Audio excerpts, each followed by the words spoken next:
Olá, mundo! Tudo bem? Sejam bem-vindos ao primeiro episódio do podcast Vida de Programador. Esse é o episódio número 0, é o primeiro episódio piloto, depois de 8 anos de promessa de sair um podcast, estou conseguindo gravar finalmente. E hoje tem um convidado super especial, que é o Professor Isidro, que o pessoal deve conhecer pela internet, deve conhecer dos eventos de Java, Campus Party, e muitos outros eventos por aí, TDC e etc. Professor Isidro, que trabalha com Java, programação para jogos, é professor, como o próprio nome dele diz, Professor Isidro, né? Tudo bom, Isidro? E aí? Salve, meu amigo Andrezão, tudo bem, cara? Que grande honra poder participar do episódio 0 aqui, meu. Me sinto de verdade honrado. Então, já vou começar, já que eu já te apresentei como Professor Isidro, o que deu na cabeça dos seus pais para te dar esse nome de professor? Na verdade, professor foi um apelido que um cara quis me sacanear e falou, não, vou te chamar de professor, né? Brincadeira, mas assim, o nome veio, meu nome é Francisco Isidro, né? Que é uma homenagem do meu avô, pai do meu pai, Francisco, e meu avô, pai da minha mãe, Isidro. Só que o meu avô se escrevia Isidro com Z. E aí o cara do cartório falou, não, isso aqui tá errado, vamos escrever Isidro com S, que é a norma culta da língua portuguesa. Mas é legal quando os caras decidem por você, mas tudo bem. Exatamente. Só para começar bem aqui, como é o nosso primeiro episódio, ninguém te conhece, ninguém me conhece também, a gente já se apresenta. Então eu sou o André Noel do Vida de Programador. Eu passei um tempo pensando no nome desse podcast, se ia ser podcast de programador, podcast de programadores, pode programar até já existe na verdade. Teve uma sugestão até para colocar como pod café, várias coisas assim, mas como todo mundo vai ligar o Vida de Programador, ficou podcast Vida de Programador mesmo, que é mais fácil. Então, o pessoal que não me conhece, eu tenho o site Vida de Programador, tirinhas, tem vídeos, porque como eu sou muito bonito, eu tive que aparecer em vídeos também, e por aí vai.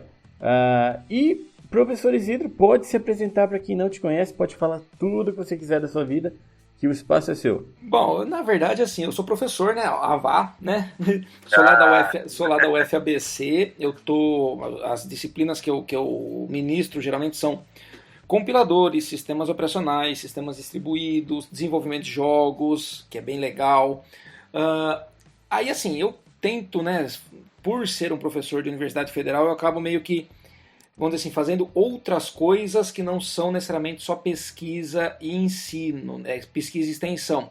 Eu vou muito para eventos, eu tenho, né, um puta de uma alegria imensa de participar, por exemplo, do TDC, que é o Developers Conference, da Campus Party, do QCon. Então, participar desses eventos, para mim, me traz muito contato com a galera que está efetivamente trabalhando, né, na área, e tenta meio que quebrar um pouco aquele distanciamento, né? Que às vezes a academia está muito distante do mercado e a gente não sabe muito, beleza, a gente faz o que aqui, né? Dos conceitos que nós estudamos aqui, o que é tendência lá fora, né? O que o pessoal está usando tecnologia que aplicam esses conceitos que a gente estuda aqui na sala de aula. Então eu tento fazer um pouco disso, de tentar juntar um pouco desses dois mundos que às vezes parecem meio distantes. Legal. É uma coisa muito legal que chama atenção que você mexe com o desenvolvimento de jogos, certo?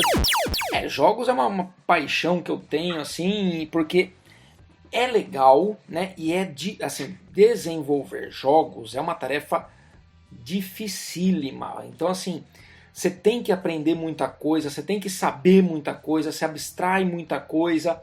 E querendo ou não, eu costumo dizer, né? O Silvio Meira, que é um puta de uma referência que nós temos na área de computação, ele fala assim, se você nunca soube fazer um compilador, você tem que obrigatoriamente fazer um compilador porque você passa pelo curso inteiro de computação. E uma vez eu tive a honra de dividir uma palestra com ele, e aí eu falei assim, e eu gostaria de complementar, faça um compilador e um jogo, porque a parte de álgebra linear você vai ver em jogos e dificilmente você vê em compiladores a parte de álgebra linear e computação gráfica. Aí ele falou, putz, é verdade. Então, assim, cara, é muita coisa. Lógico, tô falando em fazer jogos na unha, né? Não usar uma game engine, que querendo ou não, toda essa trabalheira que eu tô falando, ela já tem muito mais facilitada na nossa vida. Aham. Beleza. Então, só para uma apresentação inicial, já para falar do nosso episódio de hoje. O tema de hoje é: por que raios eu tenho ou tive que aprender isso? Oh, não! Que é aquela pergunta que todo aluno faz. Posto que você já ouviu muito. Quase que diariamente. Isso. E todo aluno pergunta: por que eu tenho que aprender isso? E aí você já até deu uma introdução aí sobre a GA e tal. E é uma coisa que a gente menospreza muitas vezes nos cursos. Lembrando já aquela discussão inicial que toda vez tem: programadores não precisam ter uma graduação, não é uma exigência, não é obrigatoriedade, mas vamos pensar aqui em todos os cursos que você faz. Então não importa se é um curso de graduação, curso técnico ou um curso, esses cursos rápidos, a gente sempre se pergunta: por que eu tenho que aprender isso? Porque a gente já quer direto lá programar e tal. Então esse vai ser o foco do nosso programa de hoje e vamos discutir bastante sobre isso, ok? Show! Beleza! Antes de ir para a nossa discussão, para jogar na fogueira o professor Isidro, vamos para aquele clássico momento de leitura de e-mails. Pessoal que manda e-mails aqui para o podcast Vida de Programador. Se você quiser mandar e-mail, você pode mandar para podcast@vidadeprogramador.com.br. You have an email. Só que como hoje é o nosso primeiro episódio, não recebemos nenhum e-mail ainda para o podcast @Vida de Programador. Então na leitura de e-mails eu vou ter que ler os meus e-mails pessoais, então estou abrindo eles aqui.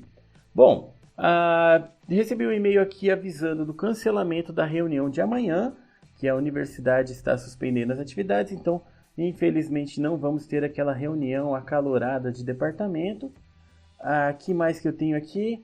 Tem propaganda do Microsoft Office, propaganda do Itaú Card. Não, propaganda não, eles estão falando que tem que pagar a fatura. Jesus. Que mais que eu tenho aqui de e-mail? Tem e-mails da Netflix me recomendando assistir coisas. E beleza, esses são os e-mails em geral. Tem um monte de relatos enviados aqui para a reunião que foi cancelada. Tem os e-mails de sugestões de tirinhas, mas eu não vou ler aqui para não fazer spoiler. E beleza, essa foi a nossa leitura de e-mails. Muito rápido, muito divertida. Vamos lá. Professor Isidro, quer ler algum e-mail seu também? Ai, não, eu fechei meu e-mail, deixa quieto, vai. Só vai ter conta pra pagar. Eu acabei de receber a notificação que vieram 3 boletos aqui. Vou ver se os boletos trabalham em home office também. Pronto. Isso, aproveitando assim, eu não sei que dia que esse podcast vai para o ar, mas estamos gravando ele no dia 19 de março, quinta-feira, onde estamos em pleno início de confinamento. Professor Isidro, eu posso te chamar só de Isidro, né? Pode, claro. Isidro, você já está de confinamento? Tô, eu, minha esposa e meu filho, né? Nós estamos nós 3 aqui num apartamento. Tadinho, o moleque nesse momento ele está dormindo, né? Pode ser, agora são o quê? 3 e pouco da tarde, né? Mas pode ser que a qualquer momento você escute um choro, um papai! Tranquilo. Aí pro meio, mas ok, nada muito diferente da rotina normal. Eu tô também aqui, a minha família toda hoje está de confinamento na casa da avó, que a gente decidiu ficar só nessas 2 casas e não ter mais contato com o mundo externo.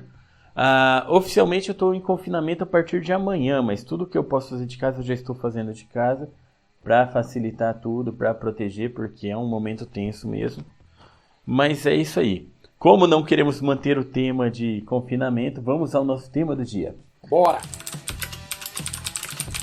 Então o que a gente vai falar hoje?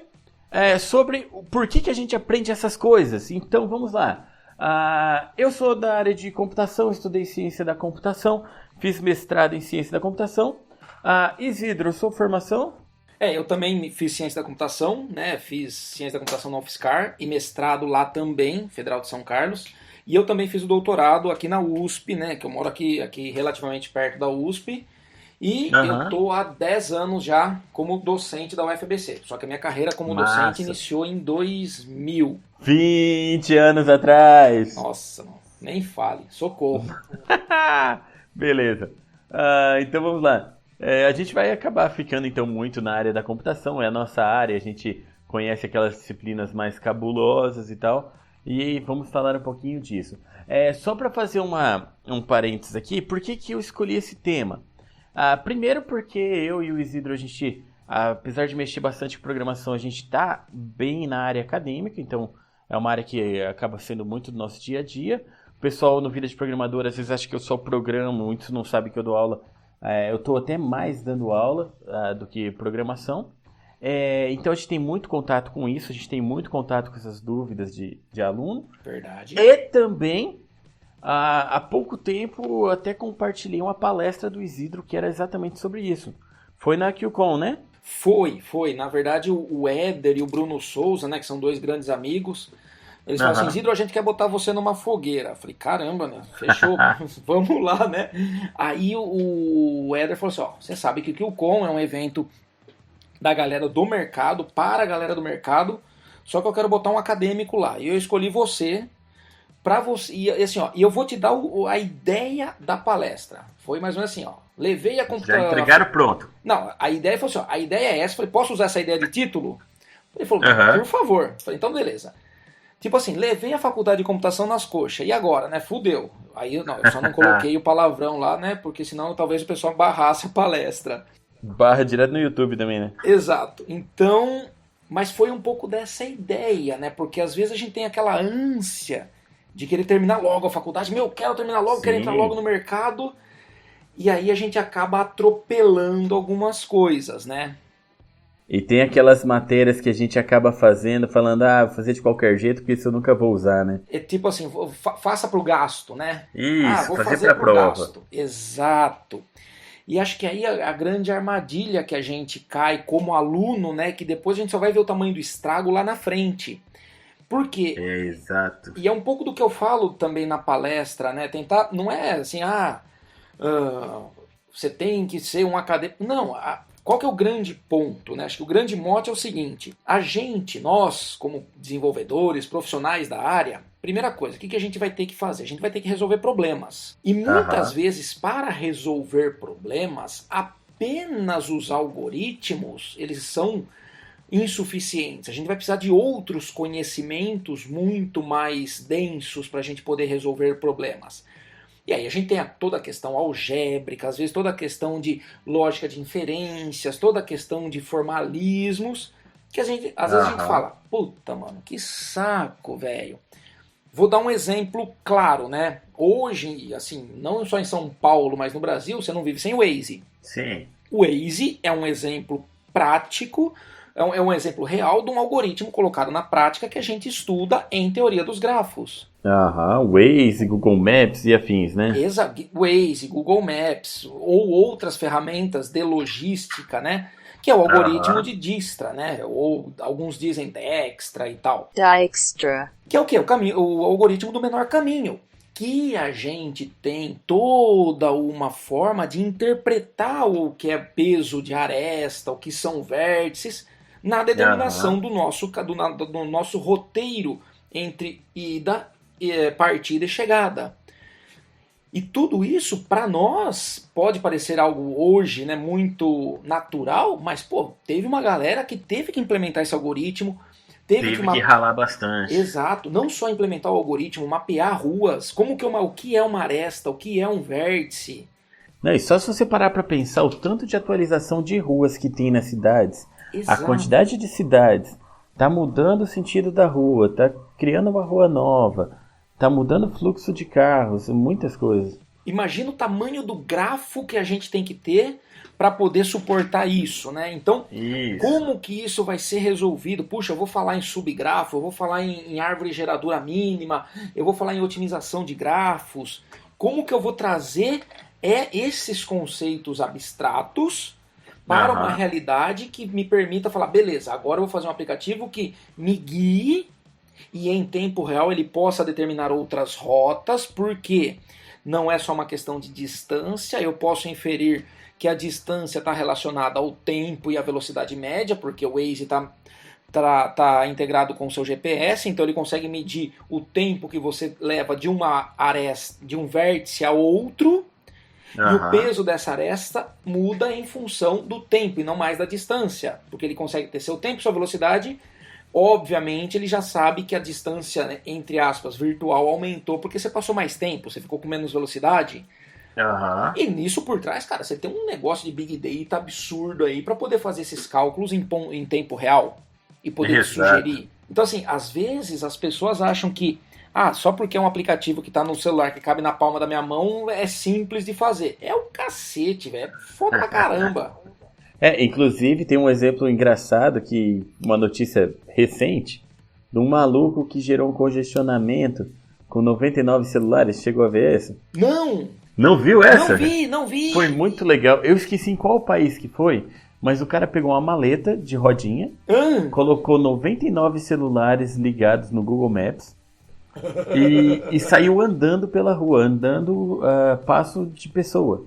Putz. E aí o que aconteceu? O Google Maps verificou que tinha 99 dispositivos de GPS andando numa velocidade lenta, entendeu isso como congestionamento e ele criou um congestionamento na cidade. Virtual. E aí, virtual, porque tinha foto lá, a rua vazia, só ele e a maleta dele. E aí o Google Maps começou a desviar o caminho dos outros carros para fugir do congestionamento. Que sensacional, que sensacional. E o cara foi andando pela cidade e parou na frente da sede do Google. O cara quebrou a Matrix. Foi. E aí o que aconteceu foi engraçado ver os comentários, né? Porque o cara foi muito criativo, mas eu vi um monte de gente xingando ele nos comentários. Eu falei, não, pera, o cara fez um baita de uma boa ação, né? Tipo, ele demonstrou a tecnologia, demonstrou um furo. Sim. E ainda forçou o Google a pensar em soluções, né? Exato. Sensacional, sensacional. Porque qual foi a ideia? Lá na matéria até dizia que o Google tem uma forma de verificar, por exemplo, que tem um ônibus cheio de GPS lá dentro e que o ônibus não é um congestionamento. Mas ele fez uma velocidade de caminhar pela cidade que gerou um congestionamento. Não era a mesma característica esperada para um ônibus, por exemplo. Entendi. Pô, sensacional, sensacional. A gente pode até deixar o link aqui da matéria depois, que o pessoal que tiver curiosidade pode dar uma olhada. Perfeito, perfeito. Então, assim, é um pouco disso, porque às vezes a gente fala, mas pô, Isidro, eu vamos supor, né, trabalhar só com CRUD, né, acesso a banco de dados simples e fácil. Cara, hoje, né, você não faz, é muito difícil você fazer aplicações que você escreve direto o SQL da sua aplicação para integrar no banco. Você vai usar um framework. Então, para você ganhar produtividade e desenvolver software rápido, você tem que usar a ferramenta que alguém já desenvolveu, vamos dizer assim, o trabalho braçal. Isso. E aí você tem um problema, porque esses frameworks, eles têm algumas maneiras de trabalhar. Vamos dar um exemplo do Hibernate, que é o que eu conheço melhor. Pô, legal, eu tenho um relacionamento 1 para N. Ótimo. Existe uma possibilidade de você fazer aquilo que a gente chama de lazy fetch ou de eager fetch. O que significa isso? Vamos pensar num sistema de pedidos, né? Poxa, eu vou então recuperar todos os pedidos. Legal. Os pedidos têm detalhes, têm itens e vai embora, certo? Certo. O que eu faço? A minha aplicação vai primeiro recuperar só os cabeçalhos dos pedidos. E aí, se eu quiser os detalhes dele, sei lá, para fazer uma totalização, gerar um relatório de faturamento, blá blá blá, eu vou e busco depois os detalhes de cada pedido, ou eu já trago tudo de uma vez só, uma grande massa de dados. Esse tipo de decisão tem que ser tomada pelo programador, pelo arquiteto da solução. Isso. E aí, qual é o critério que vai te permitir ver isso? Custo computacional. E custo computacional você estuda em análise de algoritmos. Exato. Então aí fala, puta, mas análise de algoritmos, velho, é um pé no saco, é uma puta de uma matéria foda pra cacete que vem. É uma matematiqueira filha da puta. Desculpa os palavrões, eu devia ter dado um disclaimer ali que minhas contribuições contêm palavrões. A gente coloca um pip. Isso, depois você bipa pra mim. Então, qual é o ponto? Cara, talvez você não precise fazer um cálculo de recorrência, um cálculo de linhas, quanto custa cada linha de processamento. Porém, você tem que bater o olho no problema e falar, putz, isso daqui vai fazer mais interações no banco de dados do que esse outro. Então eu vou ter que ter essa malícia para poder olhar o problema e aquele conhecimento intrínseco que eu estudei lá atrás, ele vai, ligar a chavinha e falar, opa, esse problema eu posso abordar desse jeito ou desse jeito. É aquilo que você aprende também em banco de dados, de otimizar uma álgebra relacional, né? Exato. Quando você estuda um banco de dados 2, ele como que desenvolve um banco de dados para otimizar. Exato. Saber decidir, poxa, eu vou colocar um procedimento armazenado no banco ou não, vou deixar a lógica de negócios na aplicação. Então tudo isso são coisas que, se você, vamos dizer assim, estudou mais ou menos, talvez você não consiga, o que eu falo para os meus alunos, ligar os pontos. Qual é o grande problema de nós programadores? A gente às vezes cai nas situações onde resolver uma demanda é algo mecânico.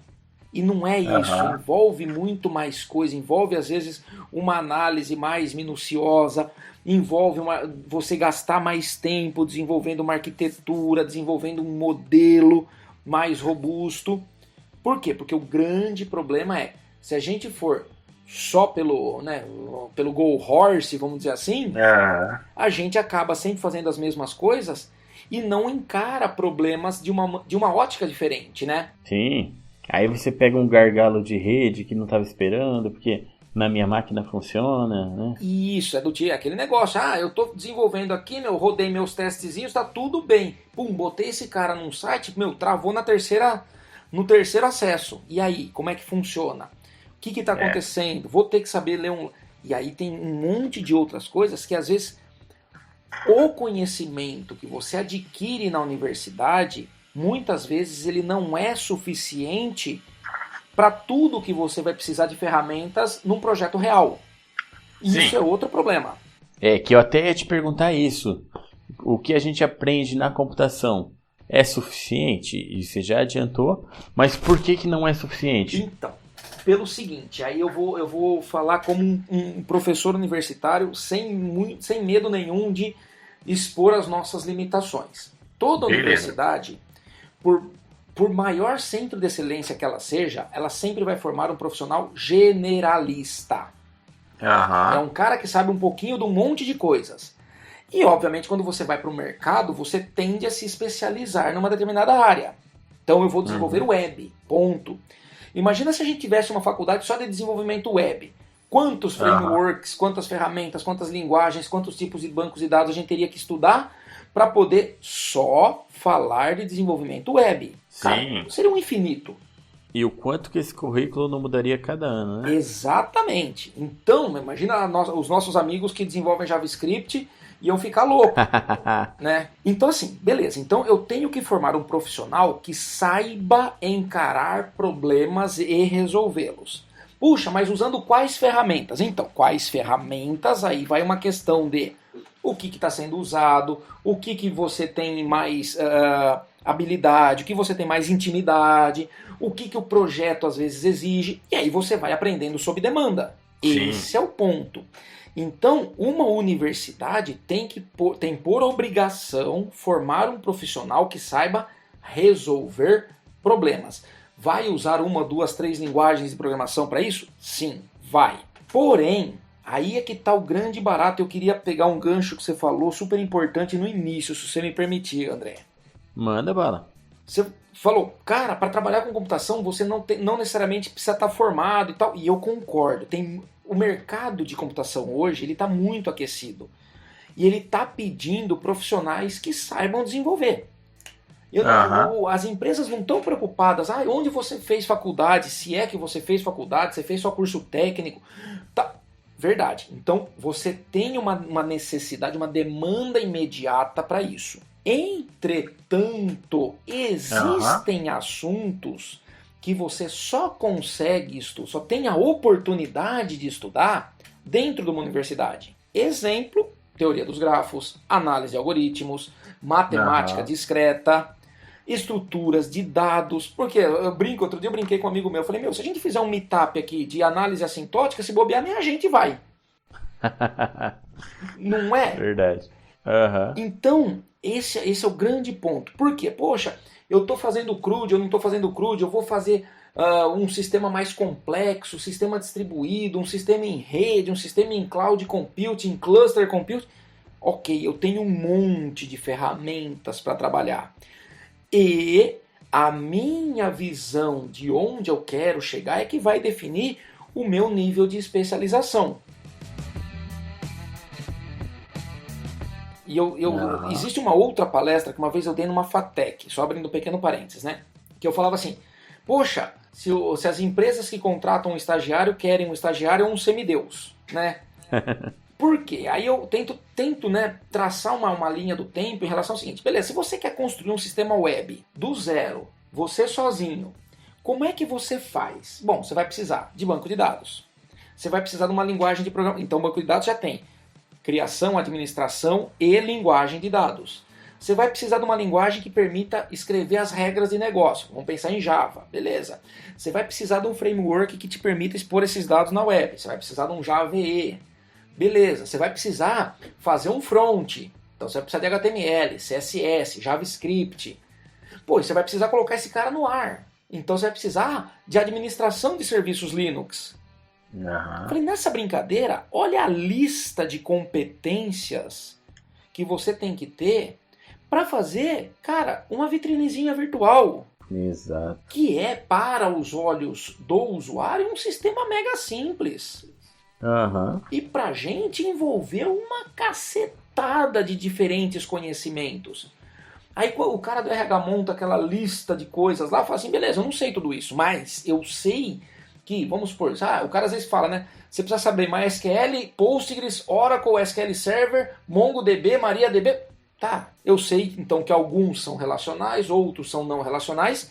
Eu posso estudar por demanda, dependendo do meu projeto. Exatamente. E é isso que eu falo para os meus alunos, não se assustem, mas olhem isso como uma forma de, se você olhou um monte de coisa lá e viu que tudo isso é conhecido, cara, você já matou boa parte dos requisitos. Você tem noção do que é cada coisa, porque tem coisa que a gente olha e a gente não tem noção mesmo. Né? Exato, e às vezes a gente, e eu vejo, por exemplo, os meus alunos principalmente, que às vezes eles se desesperam, porque falam, professor, eu não vou conseguir nunca atingir requisitos de uma vaga dessa. Eu falo, mas nem eu, não tenho nem pretensão de saber metade disso aqui em profundidade.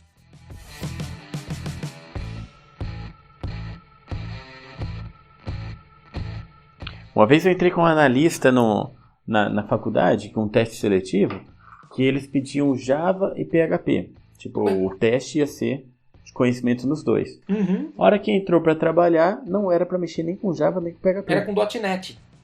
Não, era ainda uma outra coisa estranha lá. Então, assim, o pessoal faz como, sei lá, um critério para entrar, mas Exato. nem faz usar. Exato, então, e a gente fica nessa celeuma, fala, nossa, e agora? Vai dar, não vai dar? Socorro, ai, o que eu faço? Calma, olhou, viu que tá... Cara, por exemplo, linguagem é um negócio que, óbvio, à medida que você se especializa, você vai estudando mais características da linguagem. Isso. Mas resolver problemas gerais, se você pega o manual da linguagem, você consegue, fala, pô, vou aprender, não vou ficar um especialista em Python, mas eu consigo resolver uma boa parte de problemas usando Python. Uhum. Eu consigo transferir as minhas soluções que estão em Java para .NET com pouco esforço, né? Não é um esforço de falar, nossa, vou aprender tudo do zero. Não, as linguagens têm sua estrutura comum. E isso ajuda pra cacete. Uhum. Entendeu? É isso que é legal. Massa, beleza. Eu fiz até um artigo esses tempos falando sobre isso. Se o mercado, se a gente aprende tudo que precisa no mercado, e se também a faculdade deveria ensinar tudo que o mercado pede. E aí acho que até você já falou, né? Que não tem como e não tem porquê, né? A gente tem que aprender realmente a pensar, a resolver problemas. Mas beleza, vamos falar um pouquinho sobre por que então a gente aprende certas coisas na faculdade que parece que não tem nada a ver com nada. Bora lá! Você já começou falando do exemplo legal do GPS, Sim. de análise de algoritmos, então vamos ver mais algumas coisas. Bom, vamos pensar, estruturas de dados. Pô, Isidro, cara, por que eu vou estudar estruturas de dados? Né, tem até aquele meme da internet lá, o menininho olhando, cheirando a florzinha, falando, a introdução à computação é tão legal, e por trás tá vindo um trem para atropelá-lo, né? Uhum. Qual é o ponto? Dificilmente você vai num projeto criar novas estruturas de dados. Exemplo, por que eu vou criar uma árvore AVL, uma árvore B, uma árvore rubro-negra, ou uma tabela hash? Não! Mas você sabendo como estes algoritmos funcionam, você vai saber como utilizá-los no seu dia a dia. Isso. Ponto. Por exemplo, por que bubble sort, heap sort, selection sort, insertion sort, quick sort? Ok, porque existe um cara lá, por exemplo, no Java, chamado collections, que tem um método chamado sort, que usa o quick sort lá por dentro. Então esse cara aqui, eu consigo usar rápido? Consegue. E o mais engraçado, né, é que assim, grandes empresas, porque assim, você tem em geral dois grandes ramos, né, para quem quer trabalhar com desenvolvimento. Ou você vai trabalhar em empresas que fazem soluções para os usuários, tipo uma empresa que faz sistema para o usuário final, ou você vai trabalhar nas grandes, tipo, quero trabalhar no Facebook, no Google, na Apple, na Microsoft, que vão fazer ferramentas para programadores. Sim. Em geral, esses dois grandes perfis, né, em geral, não é uma regra, mas assim, quando você vai para uma empresa que trabalha com produto final, qual que é o seu foco? Pô, você tem que saber bem CRUD, acesso a dados, tal, interface, blá blá blá. Quando você vai para as grandes, o que eles pedem como testes? Estruturas de dados. Esse é o ponto. Então, o grande barato é, se você quer ser um profissional diferenciado, não basta só você usar bem as estruturas de dados. Pô, por que eu vou usar hash ao invés de lista? Por que eu vou usar árvore ao invés de vetor, vamos supor? Né? E inclusive você falou das collections, a própria lista, você tem implementações diferentes de lista. Qual a diferença entre elas? Por que uma é mais rápida para uma coisa, outra é outra? É bem isso daí, né? Então, depende do uso. Por exemplo, às vezes você fala em listas duplamente encadeadas ou de forma simples. Poxa, para eu sair então do primeiro para o último elemento de uma lista, se eu pensar numa lista encadeada de forma simples, eu vou ter um tempo computacional O de N, perdão. Se eu for para uma lista duplamente encadeada, circular, poxa, o meu tempo é O de 1. Porque o último é logo o meu antecessor. No pior caso, eu só percorro metade da lista. Mas por quê? Porque eu consigo ver se o elemento está na metade, eu posso fazer paralelamente a cada passo duas consultas. Né? Eu vejo meu antecessor e meu sucessor, meu antecessor e meu sucessor e assim por diante. Eu posso pegar um tempo, um elemento central e já verificar fazer duas comparações por vez. Então tudo isso você começa a criar soluções de uma maneira muito mais legal, porque você fala, nossa, são outras ferramentas. Sim, são outras ferramentas que elas extrapolam aquilo que a gente está habituado no nosso dia a dia. Então, assim, sabe aquele meme do mind blow, né? A cabeça faz... É isso, muitas vezes o que a gente precisa é só disso. Fala, caramba, eu tenho outras alternativas para poder resolver o mesmo problema. E falando um pouco de mercado, cara, o que você vê que o mercado quer que o programador saiba, mas que os próprios programadores negligenciam, assim, não dão tanta atenção? Eu acho que isso se resume num único termo, que é justamente ligar os pontos. O que a gente faz? Isso daí é uma questão também que a UFABC me ensinou a dar aula diferente a duras penas. Por quê? Lá na UFABC a gente tem aquilo que a gente chama de ensino multidisciplinar. Né? Onde uma disciplina interage com outra, não sei o que, não sei o que lá. Beleza, isso é legal, isso é lindo. Porém, nós temos formação especializada. É muito difícil a gente poder enxergar outras áreas além daquela que a gente se especializou. E isso, eu particularmente, eu apanhei pra caramba, eu tive que enxergar diferentes áreas para justamente ver aplicações daquilo que eu sabia fazer em várias outras áreas dentro da minha própria profissão. Por que engenharia de software, grafos, análise de algoritmo, banco de dados e programação orientada a objeto, todo mundo tem relação? Porque você tem que fazer um sistema que, além de resolver o problema, tem que ser eficiente. Então, eu acho que essa parte do ligar os pontos e entender o porquê que você estuda algumas coisas, isso é fundamental. E por que eu digo isso? Porque no final, a hora que você estiver lá perdido, às vezes você não vai saber nem fazer a pergunta correta. Então, assim, eu tenho que ter um ferramental na mão que às vezes eu não vou conseguir de primeira, não vai ser um único curso, não vai ser uma única vez, e eu vou ter que continuar estudando, para saber, no mínimo, fazer perguntas. Não vou às vezes nem enxergar respostas.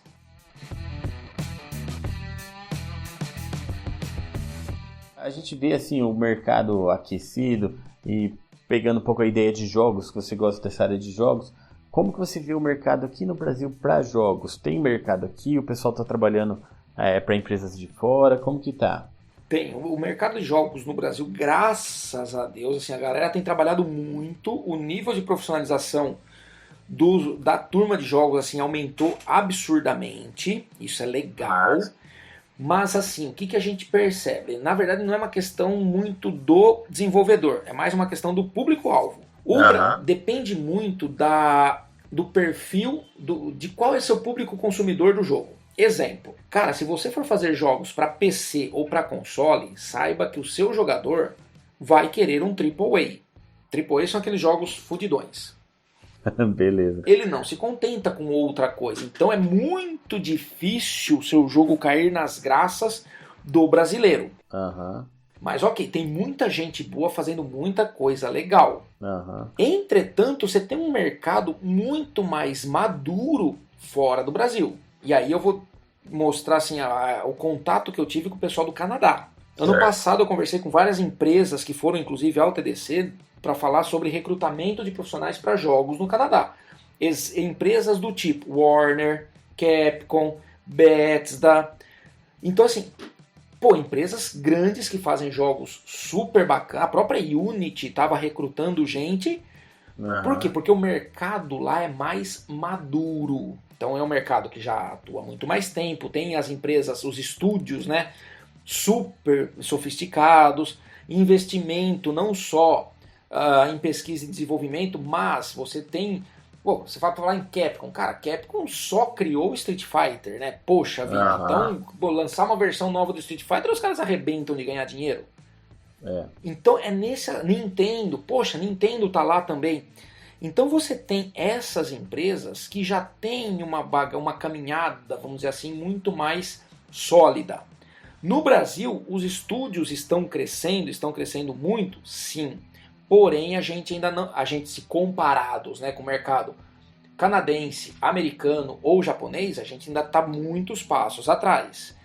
Mas tem muito brasileiro extremamente talentoso, não só em arte, como em desenvolvimento também, que está alçando voos para fora do Brasil rápido. E a galera gosta de brasileiro, porque brasileiro sabe se virar. A gente tem que fazer isso, né? É muito bom. O brasileiro é muito valorizado lá fora. Legal, bom saber. Como que seria então um roadmap? Assim, qual que seria o passo a passo para a pessoa virar um desenvolvedor de jogos, assim, para ele partir para essa área? Então, vamos lá. O que você tem que entender?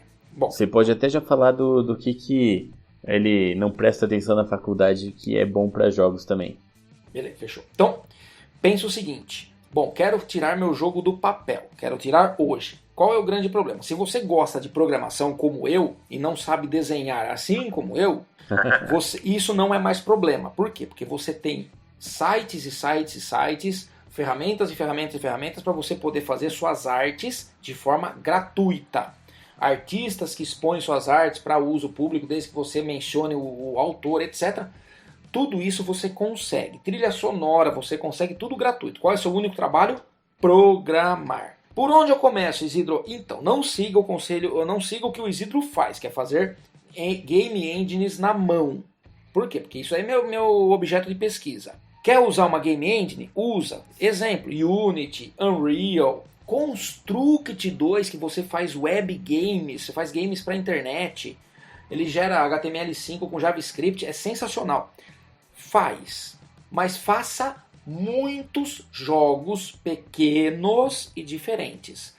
Não queira partir para vou fazer um GTA 7, vou fazer o God of War 14. Não, você vai fazer um joguinho de quebrar tijolinho. Primeiro jogo. Depois, um Infinity Runner. Depois... Só uma pausa aqui. Digamos que eu sei o básico de programação. Beleza. Aprendi o meu Pascal na faculdade, agora exagerei, hein? Porra. Mas quero criar um jogo de quebrar tijolinho. Show. O que eu preciso fazer? Beleza. Pascal, infelizmente, não vai te ajudar muito hoje. Não, sim, beleza. Só pra saber, assim, é o meu nível de conhecimento. O que eu precisaria? Ótimo. Você conhece pouquíssimo de programação, vamos supor. Eu tenho o básico, Isidro. Beleza, vou te sugerir uma engine que é muito legal. Construct 2. Uhum. Que você consegue fazer um jogo para web e você não precisa necessariamente saber linhas de código, sintaxe. Você tem lá uma série de instruções pré-fabricadas que você arrasta. E é o que? É uma linguagem própria? É uma linguagem própria simbólica. Mas você tem o conceito de variável global, você tem o conceito de evento, você tem o conceito de decisão, você tem o conceito de laço. Ok. Uhum. Você só não precisa digitar linhas de código. Perfeito. Vou fazer algo mais sofisticado. Parte para uma Unity. Que aí você vai ter que conhecer um pouco de C#. Mas também não é nenhum problema, porque, de novo, Unity você consegue, além dos jogos, né, que eu não comentei, mas o Construct você faz jogos 2D, na Unity você faz jogos 2D e 3D. Opa! Uhum. Então começa a ficar mais legal, começa a ficar mais sofisticado.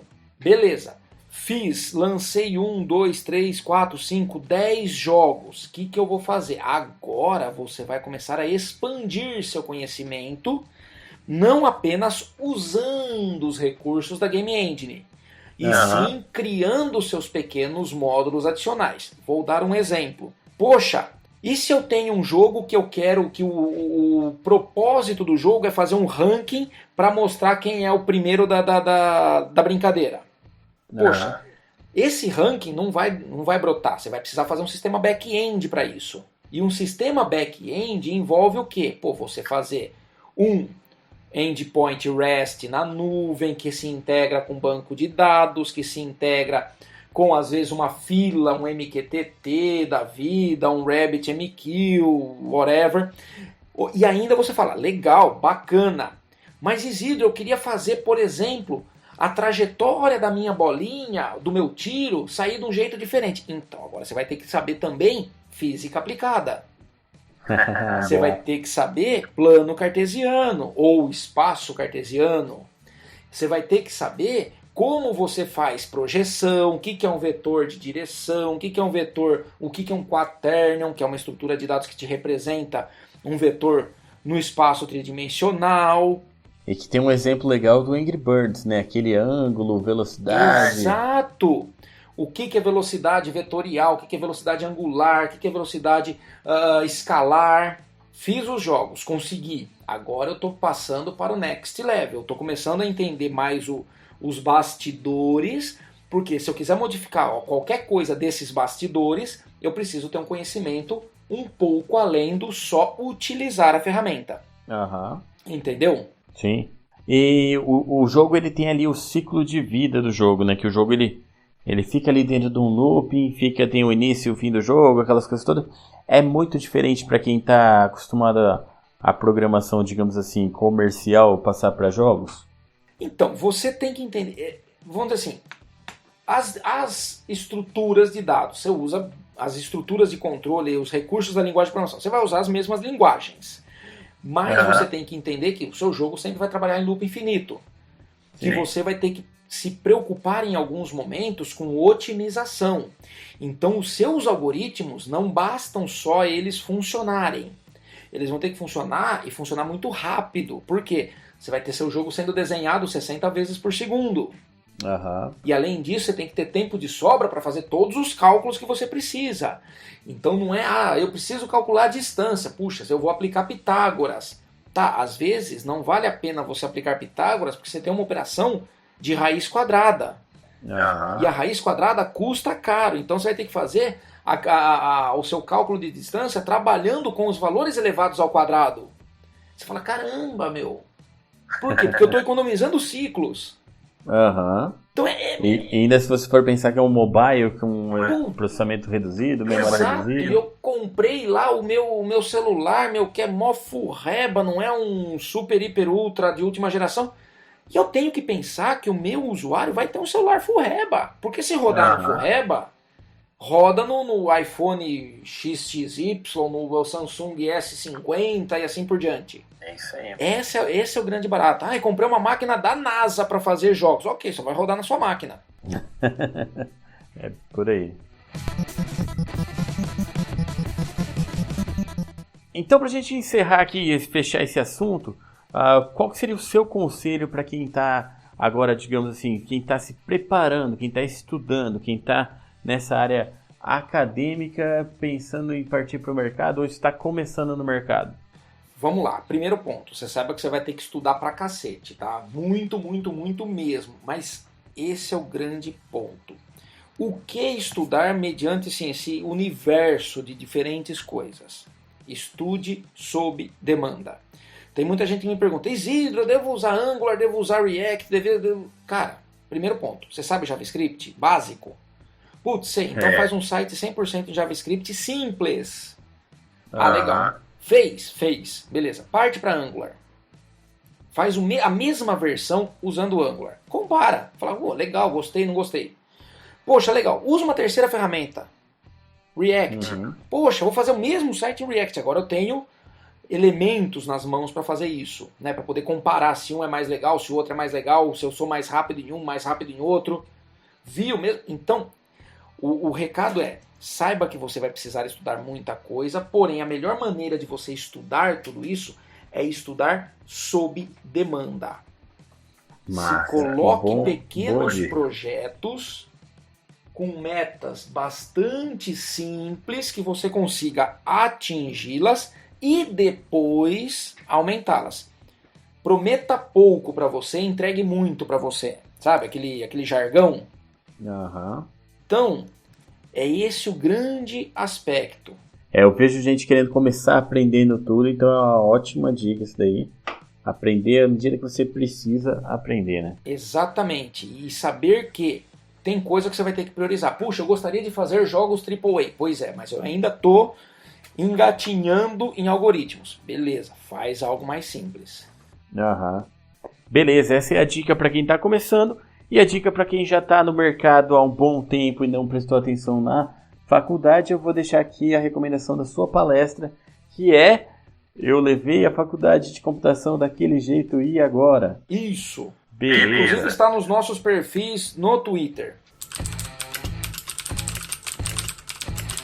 Manda todas as suas redes sociais que a gente já vai se despedindo, pessoal. O pessoal pode te seguir onde e como? Cara, pode me seguir no Twitter, @prof_Isidro, né? Tem o Instagram, Professor Isidro, e o YouTube. Pode procurar lá, Professor Isidro. Pô, tô muito feliz que essa semana atingi 10 mil inscritos no canal. Massa! Tô mega feliz. É um canal pequeno, é um canal super simples, mas é feito com muito carinho, amor e dedicação. Então... E eu vou deixar a minha recomendação aqui, que o seu canal eu gosto muito. Muito obrigado. Eu vivo recomendando vídeo seu para os alunos nas minhas aulas. Eu já te falei isso, mas nem sempre eu falo. Às vezes eu recomendo, você não quer nem saber. Escrevi o livro para a faculdade, coloquei vídeo seu nas referências do livro. Putz, eu vi. Muito obrigado. Seu canal lá também. Fico muito feliz. A minha recomendação aqui é o Isidro faz vídeo muito legal e direto. Então, os vídeos assim que mostram como você desenvolveu uma certa ideia de uma forma mais prática, eu acho muito legal o jeito que você explica. Pô, obrigado, fico feliz. Eu tento fazer esses vídeos para descomplicar e assim, tirar aquele primeiro pavor da galera e falar, puta, isso aqui não é pra mim. Não, pode ser que seja assim, meu. Vambora, vamos tentar. Isso. Cara, aquela sua ideia de ensinar arquitetura de computadores usando o processador do Nintendinho, cara, eu achei demais, cara. Mano, vou te falar que eu caguei sangue pra implementar aquele negócio lá, mas puta, foi legal pra caramba, viu? Cara, mas se você conseguiu fazer os seus alunos programarem em Assembly pro Nintendinho, fazer como que é, um emulador? Um emuladorzinho. Cara, se os alunos tiverem a capacidade disso, eu acho que as aulas devem ter sido muito boas. Cara, e assim, a minha intenção é transformar isso daí num material online, tá? Mas eu só tô tentando ajustar a agenda, porque, puta, ficou massa. E tem muita coisa que eu anotei e perdi, eu preciso reanotar tudo. Porque, né, veio um filho, mudança em casa, perdi um monte de material que eu tinha, mas ok, tem muita coisa legal que eu quero ver se eu coloco esse material online o quanto antes. Eu já ouvi falar que quem tem filho mesmo se enrola. Beleza. Você tem conhecimento de causa, né? É um pouquinho. Mas beleza então, cara. Muito bom, muito obrigado, cara. Gostei muito da conversa. Eu também fiquei muito feliz, que bom. Eu só não vou continuar mais 2 horas aqui pra não torturar o pessoal, mas aí a gente pode continuar nos próximos por aí. Show. Vamos ver se o pessoal gosta, né? Perfeito. Cara, precisando, estamos aí. Beleza. Então vocês já sabem o e-mail podcast@vidadeprogramador. Vocês podem falar se acharam legal ou não. Até se querem ver o Isidro aqui de novo, aí vocês podem comentar que a gente vai fazer mais coisa. Isidro, brigadão, de verdade. Andrezão, eu que agradeço, velho. É sempre uma grande alegria estar com você. Beleza, queria saber só se você quer acrescentar mais alguma coisa, espaço aberto, pode falar o que quiser. Assim, pra galera, contem com a gente no que a gente puder ajudar, lógico, né, no limitadíssimo tempo que a gente tem. Às vezes a ideia de poder disseminar um pouco desse conhecimento é justamente a gente conseguir atender o máximo de pessoas possíveis no limitado tempo que a gente tem. Mas assim, o que vocês precisarem, eu tento responder mensagem de todo mundo, às vezes não consigo, confesso, né, mas vamos que vamos pra gente poder, formar uma galera que faça diferença nas empresas, faça diferença para fazer soluções legais. Esse é o grande barato da vida. Massa, muito bom. Legal, só para finalizar aqui, eu e o Isidro, a gente gosta muito de eventos, a gente é fã de eventos e tal. Se vocês tiverem possibilidade de ir em eventos que o Isidro tá e parar para conversar com ele, é uma experiência muito boa. O Isidro é bem aberto a isso e é bem legal. A parte da Campus Party lá que vocês dominam a área do desenvolvedor, né? Sim, muito bacana. Lá é muito legal, a gente consegue trocar muitas... A Campus é uma correria, né? Mas, cara, é muito legal a gente parar, conversar. Estamos lá para isso, você entendeu? Assim, acho que no fundo a Liga do Desenvolvedor, né, que é o espaço que o Bruno e eu organizamos, é um espaço para a gente poder juntar a galera e trocar uma ideia. Eu acho que isso é o mais importante. Legal. Beleza, então. Valeu. Brigadão. Pessoal que tá ouvindo, obrigado pela companhia de vocês. Mandem seus recados, seus feedbacks, que a gente sempre gosta. É isso aí. Segue o Isidro nas redes sociais. Muito obrigado pela companhia e até o próximo episódio. Até lá.